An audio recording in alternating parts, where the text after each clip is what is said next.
On vit dans un monde où tout est rapide. Des vidéos de 30 secondes, des posts courts, des notifications toutes les 20 secondes. Et pourtant, il y a une activité vieille de plusieurs siècles qui pourrait littéralement renforcer ton cerveau. La lecture. Je te dis pas juste que c'est bien de lire. Non. La lecture modifie réellement la façon dont ton cerveau fonctionne. Et aujourd'hui, on va voir précisément ce qui se passe dans ta tête quand tu lis. Alors partie numéro 1, ce qui se passe vraiment dans ton cerveau. Il faut savoir que ton cerveau n'a pas été conçu pour lire de base. L'écriture, elle existe depuis environ 5000 ans. L'évolution du cerveau humain, elle, remonte à des centaines de milliers d'années. Et qu'est-ce que ça veut dire? Ça veut dire que quand tu lis, ton cerveau doit recycler des zones prévues à l'origine pour autre chose. Quand tu lis, ton cerveau est au taquet. On appelle ça le recyclage neuronal. Une recherche publiée par Stanislas Dehaene, neuroscientifique spécialiste de la lecture, montre que l'apprentissage de la lecture modifie une zone spécifique du cerveau, l'aire occipito-temporale gauche, parfois appelée la boîte aux lettres du cerveau. Cette zone devient spécialisée dans la reconnaissance rapide des mots. Autrement dit, lire, ça te crée des nouvelles spécialisations neuronales. Quand tu lis, il ne se passe pas qu'une seule chose. Il se passe plusieurs choses et en même temps. Le lobe occipital traite les formes visuelles. Le lobe temporal transforme ces formes en langage. Le cortex préfrontal analyse, interprète et réfléchit. L'hippocampe, qui est au milieu du cerveau, participe à la mémorisation. Et l'amygdale s'active si le texte déclenche une émotion.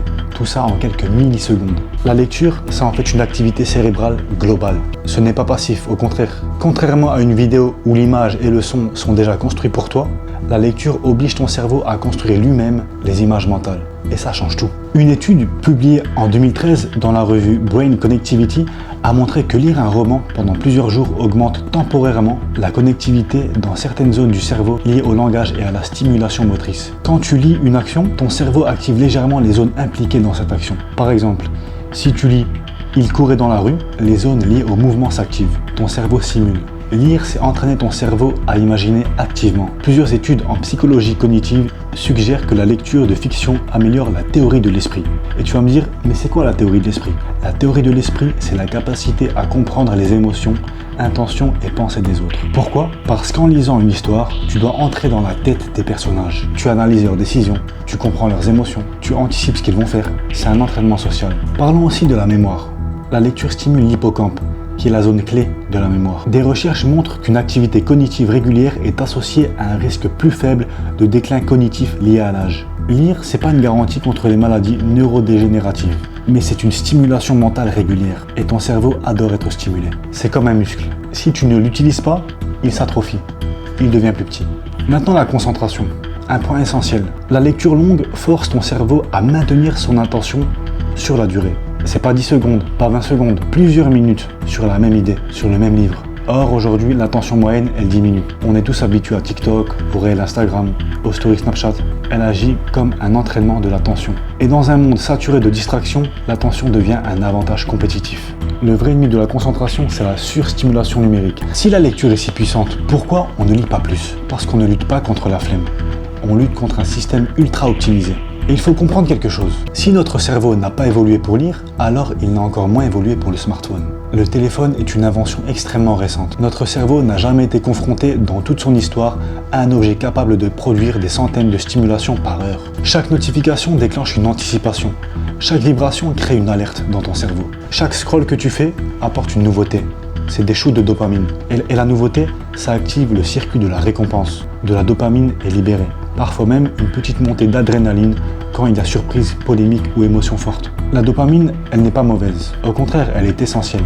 Mais le problème, c'est la fréquence. Le scroll, c'est-à-dire se promener sur TikTok ou sur Instagram, donne des récompenses rapides, répétées, imprévisibles. Et les récompenses imprévisibles sont les plus addictives pour le cerveau. C'est le même principe que les machines à sous. Tu ne sais pas quand viendra la prochaine vidéo intéressante. Alors tu continues, encore et encore. Autre fait important, les contenus courts fragmentent ton attention. Tu passes d'un sujet à un autre en quelques secondes. Ton cerveau s'entraîne à changer de focus en permanence. Et plus tu l'entraînes à ça, plus il devient difficile de rester concentré longtemps sur une seule chose. La lecture demande un effort initial. Tu dois faire un effort pour commencer, mais elle entraîne la stabilité. En gros, le téléphone stimule, la lecture structure. Le téléphone excite, mais la lecture approfondit. En fait, on n'est pas faible quand on cède à la tentation du téléphone. On est face à une technologie conçue pour capter notre attention. C'est fait pour ça. Et dans ce contexte, lire devient presque un acte volontaire de reprise de contrôle. C'est vraiment un grand effort. Comment rendre la lecture plus facile? La clé, c'est pas la motivation, c'est l'environnement. Premier conseil, lire tôt dans la journée. Ce que tu fais en premier influence ton cerveau pour le reste de la journée. Par exemple, téléphone au réveil égale stimulation rapide immédiate. Lecture au réveil égale attention profonde dès le départ. Tu peux aussi désactiver les notifications de ton téléphone, rendre les livres visibles autour de toi, un livre sur la table de nuit, un livre sur le bureau, un livre dans ton sac. Et surtout, le meilleur conseil, choisir un livre que tu aimes vraiment. Il y a des livres sur tous les sujets. La cuisine, le voyage, tout ce que tu veux. Sur chaque pays, il y a un livre. Si tu t'ennuies, c'est peut-être pas le problème de la lecture. C'est peut-être le choix. La lecture doit nourrir ta curiosité, pas devenir une obligation. C'est pas comme quand on était petit, on nous forçait à lire n'importe quoi. Aujourd'hui, tu peux choisir le livre que tu veux, sur le sujet que tu veux. Pour résumer, la lecture modifie la connectivité de ton cerveau. Elle stimule ton attention, renforce ta mémoire et améliore ta concentration. Dans un monde saturé de stimulation rapide, la lecture est un entraînement profond. Et ce type d'entraînement devient rare.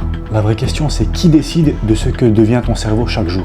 À toi de prendre en main ton cerveau. Si tu as d'autres informations sur la lecture, n'hésite pas à les mettre en commentaire. Si tu as aimé, un petit j'aime et abonne-toi parce que de nouvelles vidéos arrivent. Si tu es resté jusqu'à la fin, merci d'avoir regardé et à bientôt.